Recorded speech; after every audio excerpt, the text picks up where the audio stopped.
Assalamualaikum warahmatullahi wabarakatuh. Kembali lagi berjumpa dengan saya Lukman Agung Wijaksono, selaku guru PPKN SMP MBS Kampung Sawah. Pada pertemuan kali ini kita akan melanjutkan bab keempat, yaitu tentang keberagaman masyarakat Indonesia. Lanjut materi pada pertemuan kali ini kita akan membahas tentang materinya yaitu toleransi terhadap keberagaman. Tak lupa kita panjatkan kepada Allah Subhanahu wa taala yang senantiasa selalu memberikan kita nikmat sehat, memberikan kita nikmat iman, terutama pada era pandemi ini. Kesehatan sangat penting, mahalnya dan begitu luar biasanya pada saat-saat ini. Yang di rumah dan yang sudah di pesantren, jaga selalu kesehatan kalian karena kesehatan sekarang sangatlah mahal. Oke, untuk memulai pertemuan kali ini kita membaca basmalah dulu. Bismillahirrahmanirrahim. Baik. Untuk memulai pelajaran dan mempersingkat waktu, kita langsung saja memulai pembelajarannya. Toleransi terhadap keberagaman. Pertemuan kedua. Ketika kita berbicara mengenai toleransi, berarti kita berbicara mengenai banyak orang. Berarti kita berbicara mengenai perbedaan-perbedaan yang ada di sekitar kita. Oleh karena itu, sikap toleransi mempunyai arti menahan diri, bersikap sabar, berhati lapang dada terhadap orang yang mempunyai pendapat berbeda. Jadi dalam artian yang sempit, kita itu berusaha, kita itu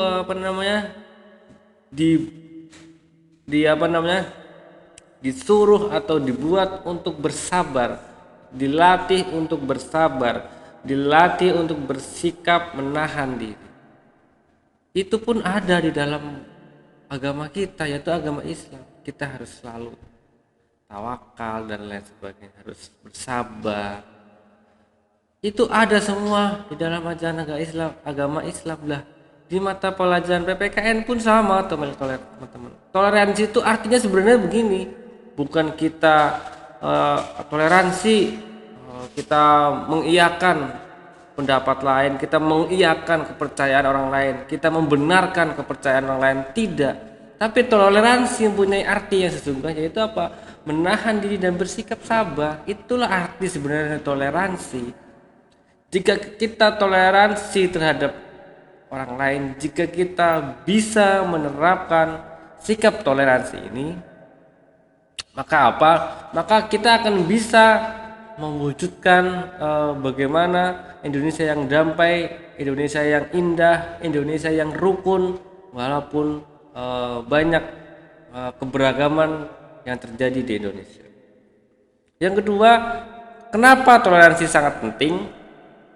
Di negara yang mempunyai keberagaman yang kompleks, mulai dari ras, suku yang sudah Abah jelaskan pekan lalu, toleransi menjadi kata kunci dari keberhasilan persatuan dan kesatuan bangsa Indonesia.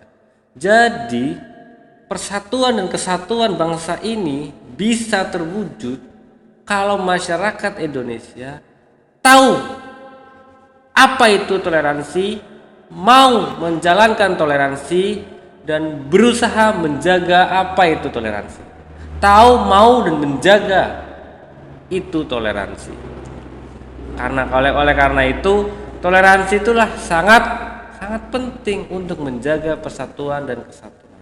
Tapi Bapak ingatkan lagi, toleransi yang kebablasan itu tidak diperbolehkan atau tidak diperkenankan. Kita harus tetap menjaga teguh kepercayaan dan keyakinan kita, tanpa kita harus menjatuhkan keyakinan dan kepercayaan orang lain. Itu yang harus kita pahami dan itu yang harus kita terapkan. Lanjut teman-teman semua. perwujudan sikap toleransi dalam keberagaman masyarakat Indonesia. Bagaimana sih cara mewujudkannya? Kurang lebih ada 4 yang Bapak tuliskan, yang Bapak garis bawahi ya di atasnya Bapak ini. Yang pertama ada meyakini bahwa norma itu merupakan aturan yang baik jika diterapkan dengan benar di Indonesia. Apalagi norma agama, bahkan norma kesusilaan, norma kesopanan, semuanya ada di dalam Al-Quran semua. Semuanya sudah diatur di dalam Al-Quran. Jadi jika kita menjalankan norma itu dengan baik, maka apa? Indonesia akan menjadi negara yang benar. Maka apa? Maka sikap toleransi bisa diwujudkan terhadap negara yang mempunyai keberagaman yang kompleks. Yang kedua yaitu tidak memaksakan norma atau kebiasaan kepada suatu masyarakat. Suatu kebiasaan, suatu sikap, suatu norma jika dipaksakan maka hal tersebut tidak akan bertahan lama, teman-teman semua. Bapak akan cerita sedikit kenapa Islam di Indonesia dengan Islam di Eropa sana lebih bertahan lama di Indonesia. Karena satu titik poinnya, benang merahnya, yaitu apa? Indonesia ketika masuk Islam ke Indonesia ketika masuk Islam ke sini, yaitu apa? Diterima dengan baik oleh masyarakat, tidak ada unsur paksaan. Berbeda dengan di Eropa. Kalau di Eropa, agama Islam masuk ke Eropa, agama Islam masuk ke Barat dulu melalui paksaan, melalui jalur perang. Oleh karena itu tidak lama Islam bertahan di sana. Karena apa? Karena sifatnya memaksa dan terpaksa. Berbeda dengan Indonesia. Oleh karena itu toleransi menjadi kata kunci, tidak memaksakan. Kita boleh berdakwah ke agama lain, tapi kita tidak boleh memaksa. Itu yang menjadi kata kunci.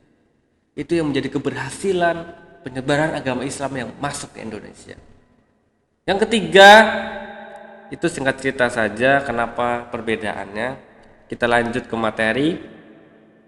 Menghargai dan menghormati norma dan kebiasaan yang ada pada satu daerah. Kita harus menghormati kepercayaan teman-teman kita, kepercayaan daerah lain. Kita harus menghargai apa yang sudah mereka lakukan. Tapi kita tidak boleh meyakini kebenaran sesuatu. Kalau kita meyakini berarti kita sudah percaya sama. Tapi kita boleh menghargai, tapi kita tidak boleh meyakini. Itu prinsip yang ada di dalam agama Islam.